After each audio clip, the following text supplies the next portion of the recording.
If you really want to understand critical race theory, you have to go back in time. Their mission was to reestablish white domination, and they did that by monitoring every book in every classroom in the South. From the African American Policy Forum, I'm your host, Kimberly Crenshaw. This is the United States of Amnesia, a mini-series explaining what CRT really is and what our reaction to it says about America's future. Available wherever you get your podcasts.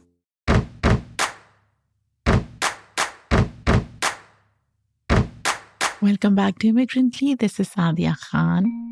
Last week's episode with Shah Jahan Khan and Rafi Rashid sparked an incredible response. Thanks to everyone who listened, shared, and gave feedback. It was indeed a raw and candid conversation about their personal struggles and the journey towards healing and self-discovery. If you haven't had the chance to listen, I highly recommend checking it out. And don't forget to share it with someone who might find it helpful. Today, I have the honor of hosting Dr. Anlin Cheng, a distinguished scholar and author whose work profoundly explores the intersections of race, aesthetics, and cultural history. As a professor at Princeton University, she has authored groundbreaking books like The Melancholy of Race, Psychoanalysis, Assimilation, and Hidden Grief, and Second Skin, Josephine Baker and the Modern Surface. Her work challenges the way we, you and I, think about race, gender, and identity, offering new perspectives on ideas of beauty, art, and the human experience, which, to be honest, is so important in the age of social media. She invites us to re-examine our perceptions of the world and each other in truly transformative ways. I cannot wait to partake in this important conversation with her. So without further ado, let's get started.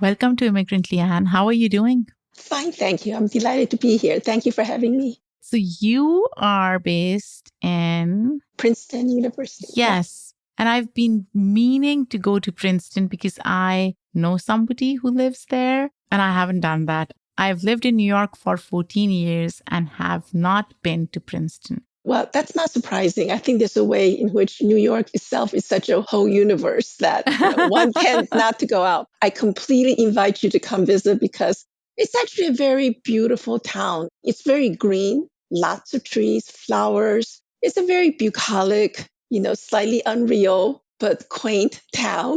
And actually, we have lots of visitors. I mean, the town is filled with tourists. And so, yeah, come visit. It's very peaceful and very pretty. It's a nice break from New York City. I don't live in the city, so I live in the burbs. And where I live, we have a lot of trees and it's very calm. As you said, it's a small town among many other towns nearby. So I can visualize how Princeton might be. And especially in fall. Oh my gosh, these towns look beautiful. Amazing in fall. Well, I lived in California for many, many years. And so coming back to the East Coast, I really love the four seasons. Yeah. I love having the fall and I love having spring instead of just one season. Yes, because I lived in San Francisco, which is actually quite cold. And you can't swim in the ocean, for example. Yeah. I mean, people think, tourists come in their shorts, but it's actually too cold for that.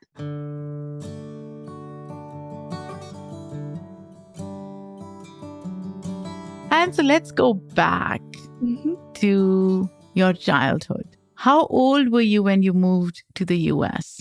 I was 11 years old. And you moved from Taiwan? Moved from Taiwan. We lived in the city of Taipei. Paint me a picture of your life there. I have to say that I've forgotten so much of my childhood. I think that I actually was a very different person when I lived in Taiwan, because the child that I remember was really fearless and at ease in the world. And if you think about it, why not? I mean, I was surrounded by family. I had my parents, I had my brother, I had aunts, uncles, cousins everywhere.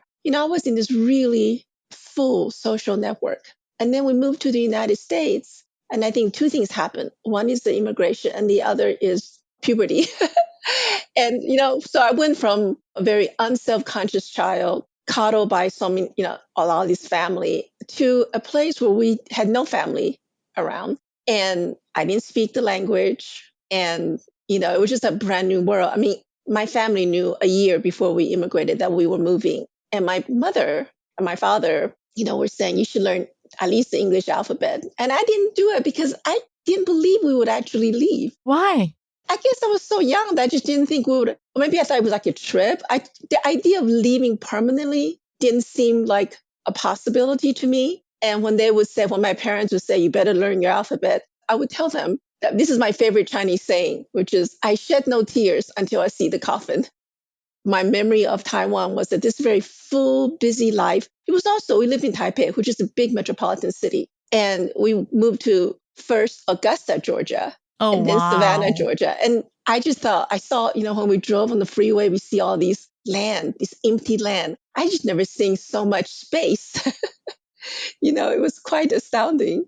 And what was your relationship with your girlhood in a way in Taiwan? And how did it change or evolve when you moved to the US? I think my girlhood in Taiwan was actually not girlhood. It was mostly, well, actually, that's not true. I was going to say it was mostly childhood, that there was a way in which I wasn't quite aware of being a girl. And I think that's mostly true. Although at the same time, I grew up with people in my family saying things like girls are worthless. You feed girls only to give them away, all these kind of sayings. And so I think I was aware of girlhood as something negative, though I didn't really experience myself as a girl. I think I was very much a child. And I think that one of the things I've been thinking a lot about is, what is the point at which a child becomes aware of his or her gender? And so even though I was always told that I was a girl and that girls can't do anything and that girls are not as good as boys, I never believed that. When I was a child, I didn't believe that. But I think the immigration, being thrust in a world where I had no mastery, and being sort of confronted by puberty and all the insecurities that come with it, I started becoming a girl in America, like feeling myself as a girl around age 12, right? Which is exactly when that kind of things happened. And it was really devastating. I think that I felt like I wasn't very good at being a Chinese girl because I wasn't obedient enough, certainly back then. And I wasn't pretty by any kind of American standards. So there was a way in which I felt like I became aware of being a girl at the very moment that I realized I was failing at it.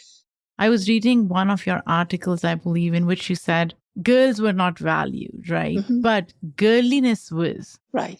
Why do you think that distinction existed? Does it exist even now? I think so. I mean, I think that's always been the double bind of, femininity, right? That on the one hand, it is a sign of less than, not strong, not as important. But at the same time, it is supposed to be a sign of desirability. And for it to be a sign of desirability, it must be girly, right? A certain kind of girl, a certain kind of woman. So I remember being put in endless numbers of dresses as a child. My room was pink. My brother's room was blue, as if to remind us exactly who we were supposed to be. And I remember wanting to wear pants or carry around a gun because my brother and I would play, and he had all these, he never wanted to play because he was older. He never wanted to play what I wanted to play. So I always had to play what he wanted to play, which is always war. And so there are actually countless photos of me as a small child in very frilly dresses, carrying a machine gun.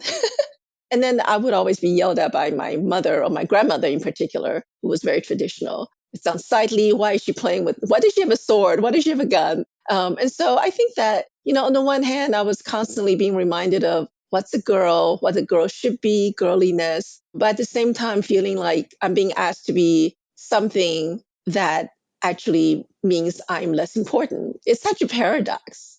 It is a paradox. It absolutely is. And beyond cultural norms, which still do exist, especially in Asian cultures in general, like Right. even in Pakistan, Right. having a boy is such an important thing, right? Right. Ironically, for practical reasons, because boys become the breadwinners.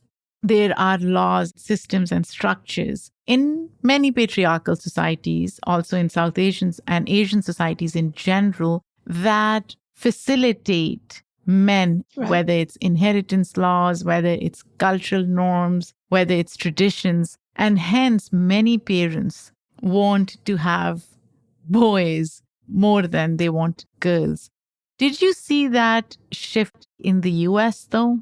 That's an interesting question. I mean, first, I did want to say that I think that what you just said really speaks to why patriarchy is so stubborn, right? It's so insistent. And it's because it perpetuates itself in all these different ways, culturally, materially, in terms of imagination, in terms of material opportunity, jobs, etc. And so, men get the job, and so they are the breadwinner, and therefore they're more important. I mean, etc. Right? And of course, women, throughout history have done a great deal of work. It's just not work that's Valued. quantified, and paid Right. in terms of money. So America is interesting because I think that there are many ways in which American values are more progressive than some of the more traditional East Asian cultures. Yeah, I mean, it's a better place to raise girls though. It's definitely better, but at the same time, it could be so much better, right? Like I think about how today, I think about what happened to Roe v. Wade. I think about how there are states that are trying to reinstate laws from the 1800s. So yes, it's much better in America than other places, but it's all very relative because I think, in fact, America still has a long way to go. And there are some extraordinarily regressive impulses happening in our country today that is totally shocking.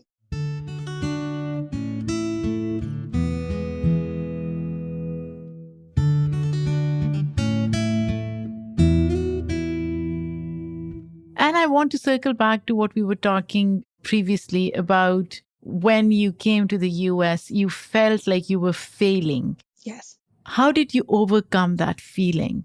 What helped me overcome that has been a strength that has also been debilitating in other ways. It's only that I have only come to recently see. So I think in the beginning, how I overcome that was by being a model minority, right? I overcome it by working really hard.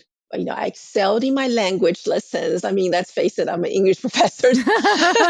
So, I worked hard because also in my family, my family are not the kind of people who ever talk about race or discrimination. We don't talk about what it means to be immigrants, for example. What we talk about is everything is put in terms of personal responsibility. So if you're not good at something, well, then you work hard at getting better at it. If you are failing at something, well, that's your fault. And so I think I overcome it by working really hard. And the part of what I think the reason why I became, and I was always a good student, so I can't blame immigration on this, but I was always a good student, but I became a really hardworking student on my own. In Taiwan, my mother was the one who was always checking homeworks and all that. We came to the United States and she stopped asking about my homework. She was the opposite of a tiger mom. And I years later asked her, how come you never asked? And she said, well, because one, I didn't feel like I could help you with your homework. And two, we just want you to survive. Like we stopped expecting that much of you when we immigrated. So it's so much parental expectation, but I think my own effort at trying to have some sense of mastery over my life, so I just work really hard. Did you, in some ways, lean into the model minority idea?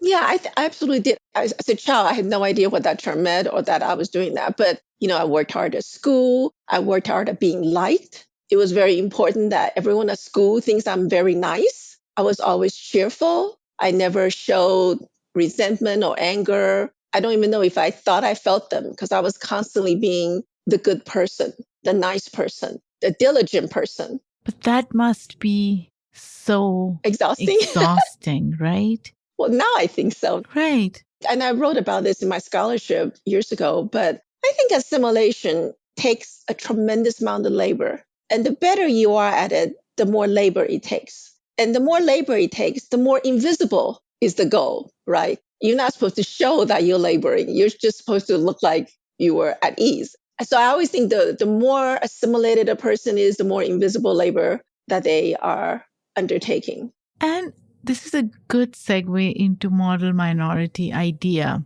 How do you see it now? And do you have any regrets that you leaned into it or you believed in the myth somehow? Yes. I went through stages of this. First, I was disappointed that I turned out to be the very figure that I critique in class with my students. But then I also, as I get older, I'm also kinder to myself because I sort of think that there are two different ways of approaching the modern minority myth. One is as a myth from the outside, from mostly white cultures, and what that whole stereotype means. And the other way is actually to think about how modern minority mean for the Asian American.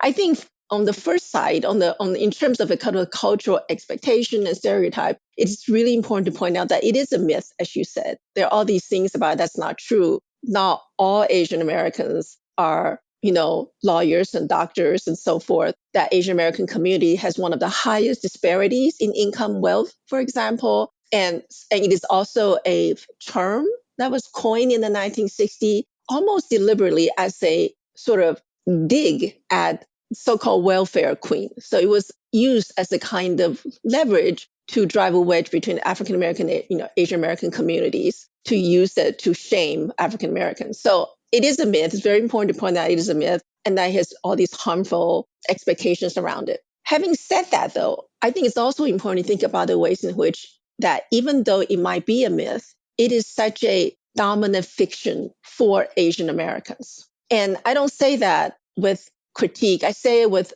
empathy, because I think if you think about it, if your only choice in American cultures is to be either the yellow peril or the model minority, then you're going to pick the model minority. Yeah. Right? Because the choices are very limited. So what I mean to say is that for Asian Americans, it's important to think about why is it that people do buy into this myth? What does it do for them? Even as we pay attention to how harmful it is to buy into this myth, because the kind of expectations that it imposes, especially I think on young people. I teach at a university. I work with very young people, a lot of young people. So I'm very alert to the ways in which the modern minority becomes an internalized demand that they place on themselves, which can be incredibly harsh and brutal. When you say Asian community, you're talking about East Asians, South Asians. It's the broader Asian community here, right? It is, because I think that these communities are incredibly diverse in all kinds of ways. Their relationship to US history, their national differences, their own international and intranational relations. It's all, it's incredibly complex, right? But it's also hard not to realize that for the large American culture, Asian is just Asian. Right. I once heard this great quote by someone who said that you can only be Asian outside of Asia. Yeah.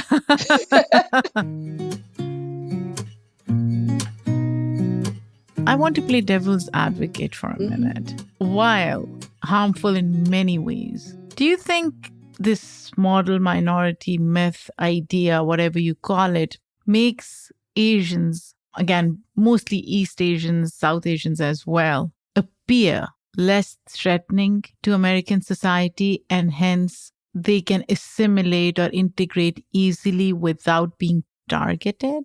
The answer is yes. But the second answer is that if only that were actually true.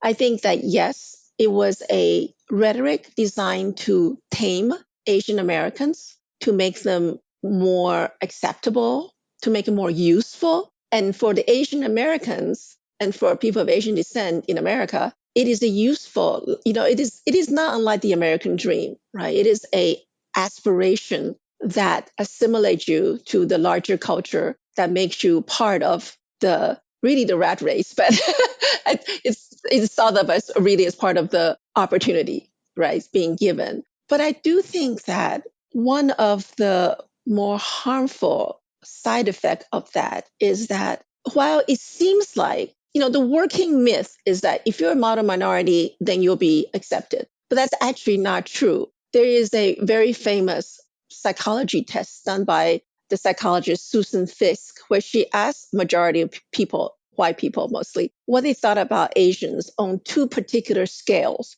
on the scale of competence and on the scale of likability. And you will not be surprised to learn that almost everyone thought that Asians of all various Asian ethnic groups were highly competent and knowledgeable, but almost all thought they were unlikable. It's very interesting. It's very interesting, right? That paradox tells us something about the doubleness of model minority, that it is on the one hand something that is supposed to integrate you, and it does integrate you, but in a certain way, but it still excludes you in other ways. It's almost as if you can integrate and you are acceptable and useful in a non-threatening way because you cannot challenge white supremacy, right? Because you are in a way approximating to that whiteness right. as well. And so you're implicated in those systems and structures. But you're never white. Exactly. We don't have to like you, but we can almost use you as a tool to promote and perpetuate our white supremacy. Absolutely. I think Asian Americans have been used in this sort of racial triangulation for centuries by American politics. I never thought of it that way. Likability is not a trait or dimension that I have thought of when I think of Asian identity, my Asian identity. Granted, I have added layer of Muslim identity, which makes things a lot more complicated. Because American society has such a visceral reaction to Muslim identity against Muslims that it's almost as if what I could achieve through Asianness is almost discounted through my Muslimness, if that makes sense. No, it makes perfect sense. And it's always these kind of layered, nuanced processes of racialization, the sort of like the double racialization that you're talking about. That's always at play in American racial dynamics. It's never very simple. Like I think, for example, race in America has never, ever been simply black and white, even if it always seems to be speaking that way. By that, I meant that there has always been in American culture since colonial time to this day, where the racialization of Blackness, for example, has often used and relied on racialization of other groups. So I'll give you some examples. I think historically, a good example is how during the sort of the battle to desegregate the nation in Brown v. Board of Education, the case of Japanese internment was brought up during the process in order to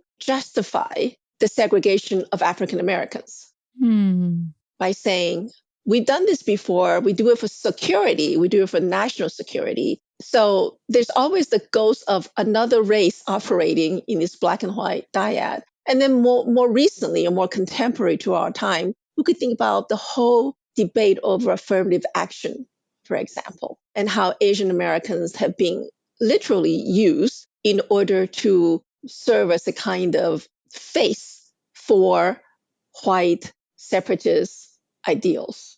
And so I think that, race has always operated in these sort of triangulated ways, even if the third party is not always visible. Why aren't other racial identities aware of this trap? Oh, that's a really good question. I think it's partially because mostly they are not taught this in history. When you go through the public school system in the United States, when I was growing up, were Asian Americans even in my history books? No. And in fact, when I was in high school in the American South, in my history book, I still remember the chapter on the Civil War was mostly about the cotton gin. They didn't even talk about slavery that much. And now you have people actually trying to prohibit certain history from being taught in schools. And I also think that a lot of immigrant community that are not as connected to mainstream media, for example, might be prey to more partial or biased rhetoric or demagoguery. So I think that, there's a lot. I mean, when Ed Blum went to a group of Asian American parents in Texas and told them, you have to join these law schools against Harvard because your child's admission is at stake. It's being taken over by all the Black students, which is totally not true, like statistically not true. But, but he tried to do this through two white women, right? He put forward two cases and those didn't win. And he actually said on record, I need Asian plaintiffs.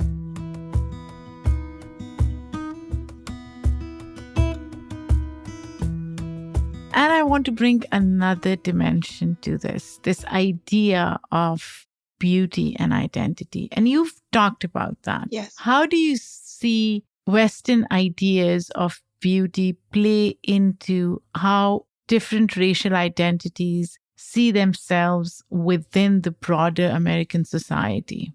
I think beauty has always been a very problematic thing for women. It gives them certain kind of power, but it also commodifies them. And it's always been a kind of a double bind for women. And I think beauty for women of color is especially problematic because, I've been thinking a lot about this question. Can you be a feminist and can you be a woman of color and still participate in acts of beauty without self-harm? And so I feel like beauty is complicated for women of color because on the one hand, they have historically been excluded from that category because Black beauty hasn't been thought of as beauty, Asian beauty hasn't been thought of as beauty. So they've been excluded from it. So their ability to own and possess or participate in that is really important. But at the same time, it puts them in jeopardy to be commodified, fetishized, etc. I think about the great, what they used to call race beauty of the 20th century, women like Josephine Baker or Anna May Wong. And I think about how their beauty and their celebrity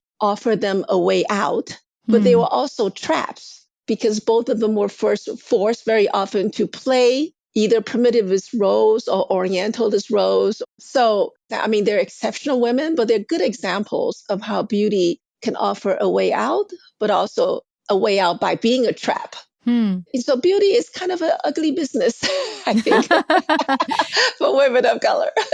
I think part of what makes beauty harmful is that on the one hand, in terms of sort of major mainstream culture, on the one hand, it seems completely a given, right? That is to say, when we go to see the movie Barbie with Margot Robbie as Barbie, we know immediately that we understand her to be the standard of beauty. Western standard of beauty, yes. Western standard of beauty. And even though the movie made an effort to give us all these different kinds of beauties, as we know, there were Black Barbies, there was an Asian Barbie, there was a weird Barbie, all that. But even so, even within the world of that movie, with all these different Barbies, everybody knows who the real Barbie was, which is to say Margot, right? The blonde hair, blue eyes. So that standard is so standard, it's so given, it's so much the default mode. But at the same time, beauty can be such a vague term.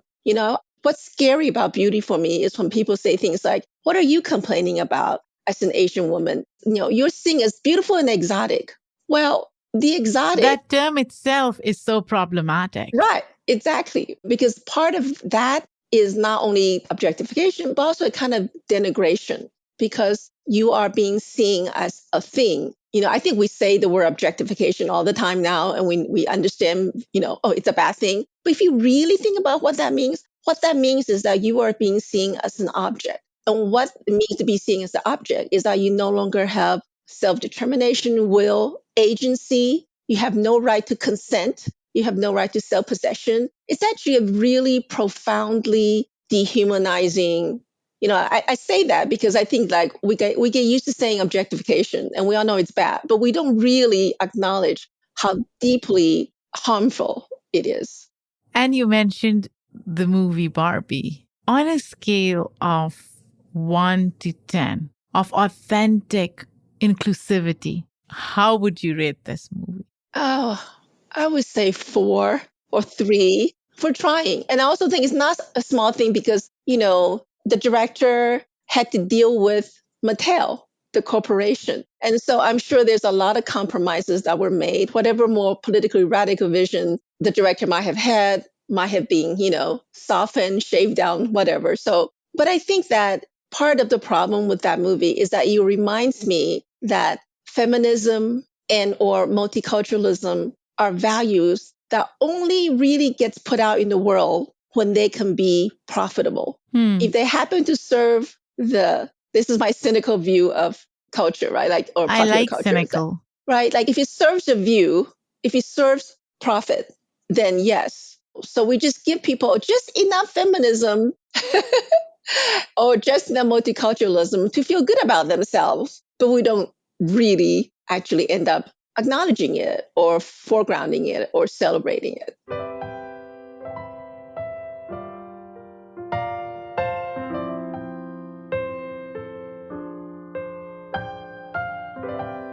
How do you think the rise of social media and digital representation has impacted the way racial identities are constructed, ideas of beauty are perceived today? Well, I hate to sound like an old person, but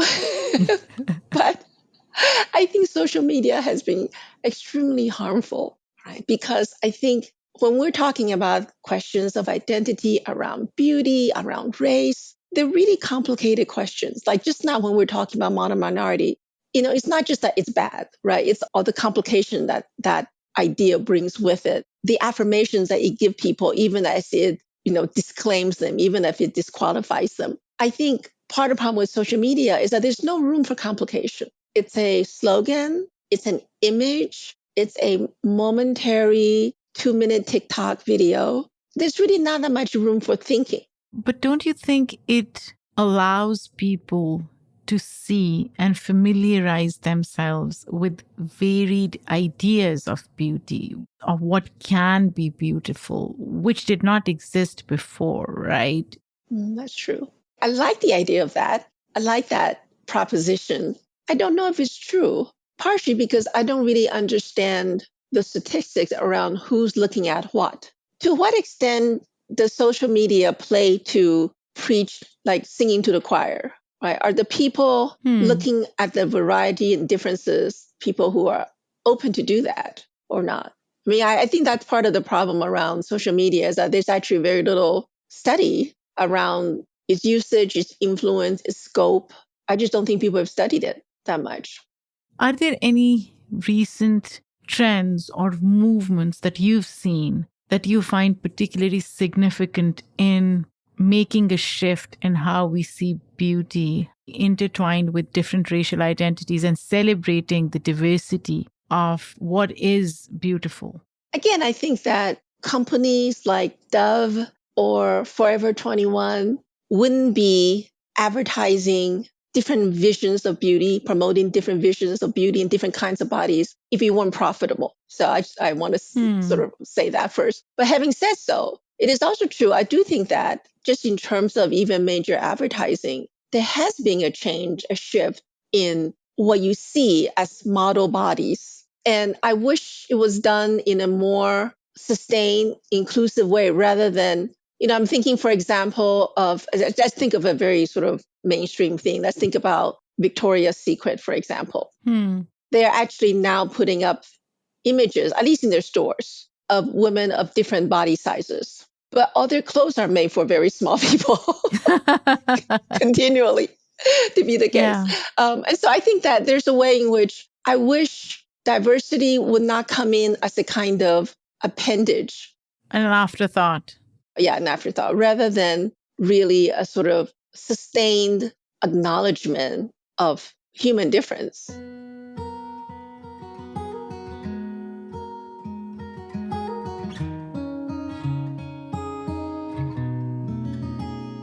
And as a professor, what do you think are the most pressing issues when it comes to how race and aesthetics, beauty intersect? For young people in particular, I think it's important for them to understand that race and politics and beauty do intersect. I think that for a lot of people, there tend to be the assumption that beauty and aesthetic is a realm separate from politics. So, in 2017, when the Metropolitan Museum put forth the show, China Through the Looking Glass, I don't know if you saw that show, but it was basically a big exercise in Orientalism. But they said at the beginning of the show, there was a plaque on the wall that basically said, this is not about politics. This is just about artists reimagining China, or artists acquiring the inspiration from China. And so there's this assumption, which I think is a very common one, that art and aesthetics and beauty are not related to politics. But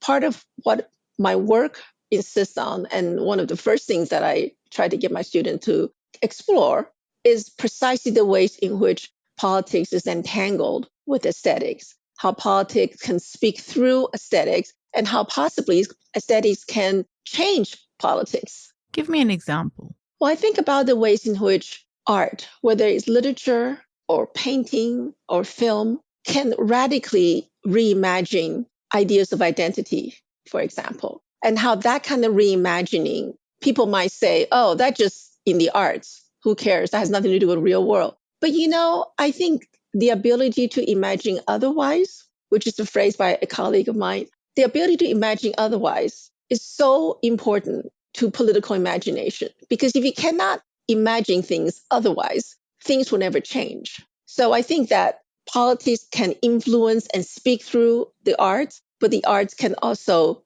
speak back to politics. So within the arts landscape, what are some of the challenges or opportunities that you see emerging in the near future? Well, I think it is incredibly sad and telling that even as our world is increasingly losing its humanities, our sense of civility and the common good that is being eroded in the last, say, 7 years or so, it is precisely at this time that the humanities is also falling and deteriorating when it is actually the most needed. When I'm in class with my students, for them to think about questions of human value, to thinking about questions of subjectivity, which I think the arts really help us think about and get at, to get them to think about that in the face of the kind of dehumanization, the kind of hostility and ascivility that's going on in the world, becomes super important. So how do they reconcile with all these contradictory messages?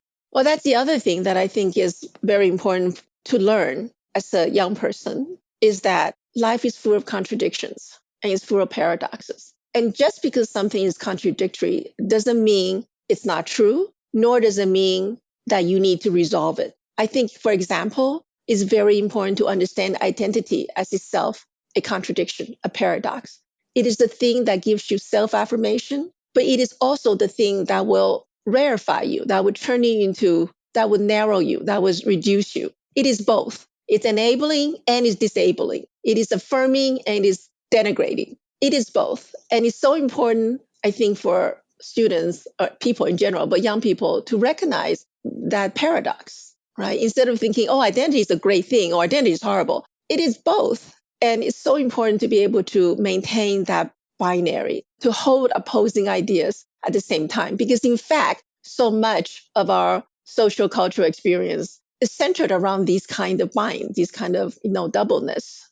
What part of identity do you think we should forego in order to broaden our understanding of who we are? I think one way I might think about that is the thing to let go is the idea that identity is singular or homogeneous. Because once you recognize that you yourself is the product of multiple identities, some of which reinforce each other, some of which don't, but that you are yourself this multiply identified person. When you recognize that about yourself, hopefully that would make you more accommodating to other people's multiple identities. So if you can start by recognizing your own multiplicity, then maybe you can be more accommodating or accepting of others.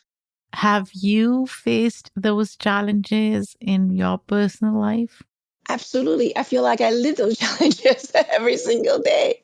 Thinking about being a mother, being a wife in an interracial relationship, being a daughter, being a professor, being a scholar, being a writer, being a creative person, being, it just constantly, there's so many multiple demands of identity placed on you. And it's part of what I call ordinary disaster. It's like the ordinary thing that everyone has to contend with. So I think that part of what I think has been helpful for me in writing these essays is it helps me articulate or say out loud all these contradictions that have pulled at my life. And oftentimes uncomfortably, oftentimes painfully. But I think being able to write about them really helped. Not that I resolve them by writing about them, but being able to be clear about what the different demands are that you're trying to negotiate all the time. That helps. I think the clarity helps. It's not about solving the problem. It's about being clear what the problem is. And what part of your identity is most emancipating and what is most limiting for you in this moment? I think being a writer has been the most freeing for me. I think I'm a braver person in my writing than I am in my life. I think there are things I say in my writing that I'm afraid to say in person. So the writing is a place of freedom for me. Doesn't mean it's easy. It can be super painful. Sometimes I wonder, why do I do this? But it is a place of freedom for me. I think the most restrictive for me right now, actually, is being a daughter.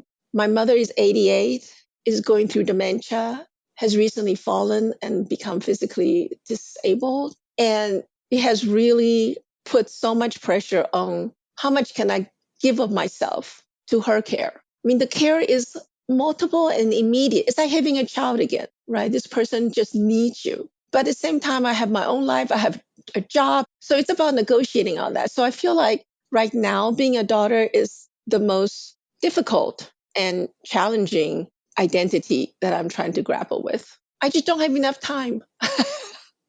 I need more time.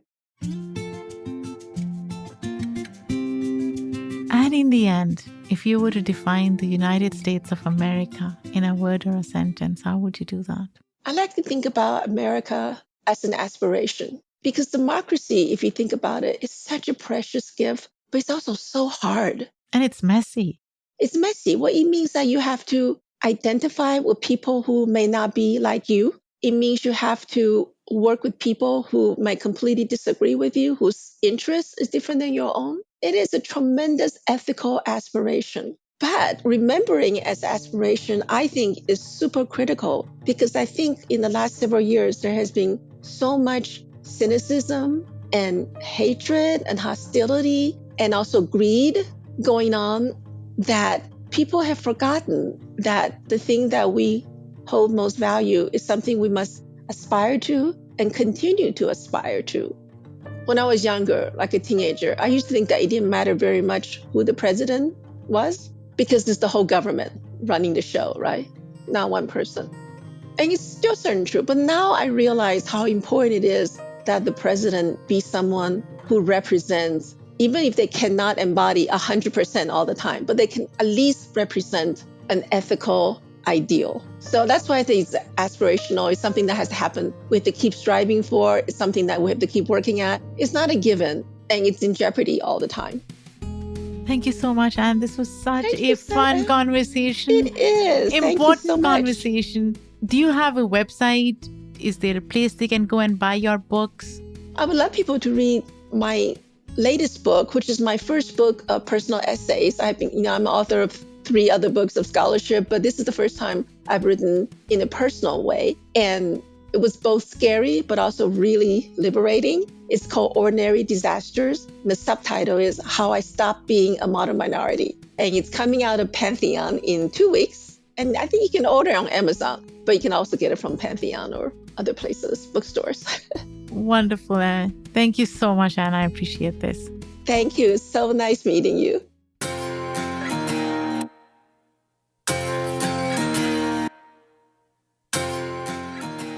Every time I sit down with my guests, I have so many new insights and thoughts after I end my conversation. I feel energized. I feel informed, challenged, questioned. It's such a heartwarming and hopeful place in a way. This work is so important to me, and I'm so glad that I have all of you coming back, hopefully every week, to listen to these conversations, to be part of the journey that I'm on with my guests.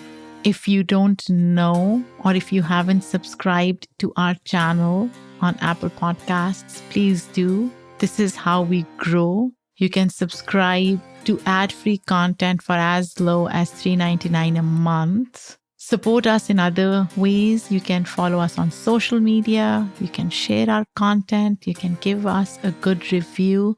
Guys, all of it matters. It helps us sustain Immigrantly Media as a company where we are producing content that really, really speaks to who we are authentically and unapologetically.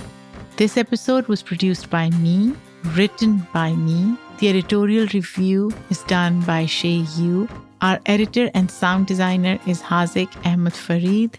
Our theme music is done by Simon Hutchinson. Other music by Epidemic Sound.